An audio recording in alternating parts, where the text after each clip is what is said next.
Écoutons l'évangile de Jésus-Christ selon saint Marc. Jean, l'un des 12, disait à Jésus, « Maître, nous avons vu quelqu'un chasser des esprits mauvais en ton nom. Nous avons voulu l'en empêcher, car il n'est pas de ceux qui nous suivent. » Jésus répondit, « Ne l'empêchez pas, car celui qui fait un miracle à mon nom ne peut pas aussitôt après mal parler de moi. Celui qui n'est pas contre nous est pour nous. Et celui qui vous donnera un verre d'eau au nom de votre appartenance au Christ, Amen, je vous l'ai dit, il ne restera pas sans récompense. Celui qui entraînera la chute d'un seul de ces petits qui croient en moi, mieux vaudrait pour lui qu'on lui attache au cou une des semelles que tournent les ânes et qu'on les jette à la mer. Et si ta main t'entraîne au péché, coupe-la. Il vaut mieux entrer manchot dans la vie éternelle que d'être jeté avec tes deux mains dans la gêne, là où le feu ne s'éteint pas. Si ton pied t'entraîne au péché, coupe-le. Il vaut mieux entrer estropié dans la vie éternelle que d'être jeté avec ses deux pieds dans la gêne. Si ton œil t'entraîne au péché, arrache-le.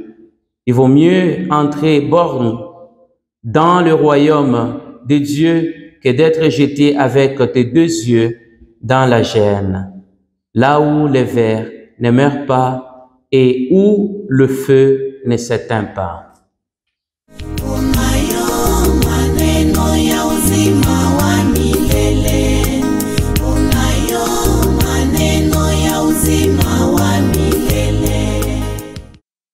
Frères et sœurs, nous célébrons aujourd'hui le 26e dimanche du temps ordinaire de l'année liturgique B. Et nous sommes aujourd'hui en présence de notre Dieu qui prend toujours patience et pitié. Sans se lasser, il nous accorde sa grâce. Cette même grâce nous aide à reconnaître la valeur et l'esprit des prophéties qui se trouvent dans l'autre. Aujourd'hui, l'Évangile nous offre une leçon très importante. Jean avait clairement conscience de faire partie de 12 ayant l'autorité de prophétiser au nom de Jésus. Disait à Jésus, « Maître, nous avons vu quelqu'un expulser les démons en ton nom. Nous l'en avons empêché, car il n'est pas de ceux qui nous suivent. »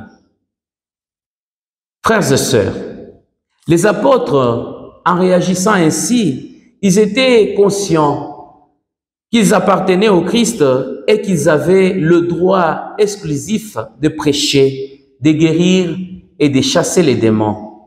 Cependant, cette logique n'est pas celle que propose Jésus.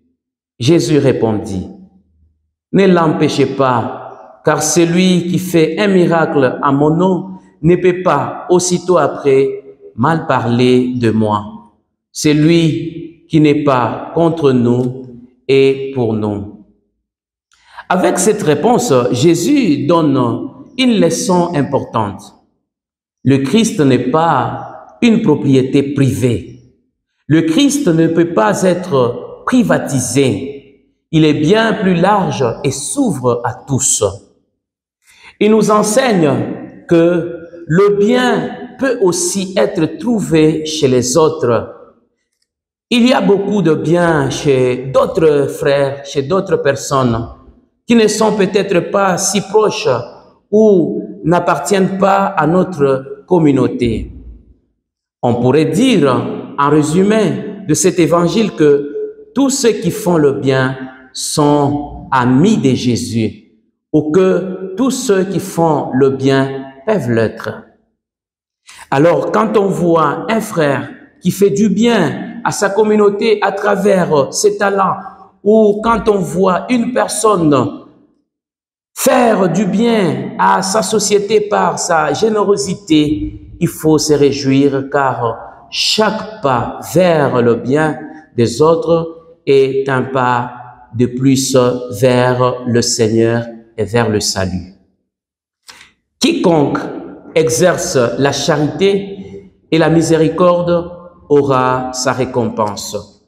Celui qui vous donnera un verre d'eau au nom de votre appartenance au Christ, amen, je vous le dis, il ne restera pas sans récompense. Frères et sœurs, le Seigneur reconnaît dès aujourd'hui comme sien quiconque délivre les prochains de son égoïsme, de sa cupidité et d'autres maux. Par contre, il rejette ceux qui prétendent lui appartenir, alors qu'ils sont une occasion de chute pour les autres. Frères et sœurs, demandons au Seigneur la grâce d'avoir ce cœur ouvert et cette vision large pour savoir découvrir la présence de Dieu chez tous nos frères et aussi la joie d'appartenir à Jésus. Souhaitons que chacun appartienne pleinement à un seul troupeau et suive l'unique berger et bon pasteur qui est Jésus. Restez toujours fidèles à sa parole et bon dimanche à tous.